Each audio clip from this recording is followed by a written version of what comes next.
Don't shit where you eat. Video ini adalah untuk orang-orang yang bekerja.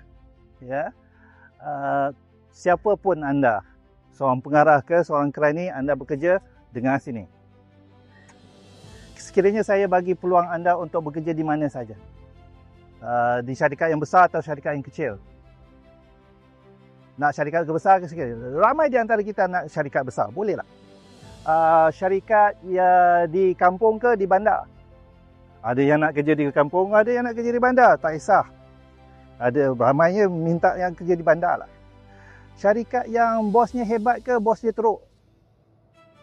Bos yang hebat ramai yang akan kata. Syarikat yang ada gaji tinggi ke atau gaji okey lah? Ramai yang kata nak gaji yang tinggi. Baik, soalan tuan-tuan dan puan. Syarikat mana di dunia ni yang ada semua benda yang kita nak? Tak ada. Setiap syarikat ada dia punya pro dan kontra dia. Orang Cina ada pepatah, jangan berak di tempat makan. Don't shit where you eat.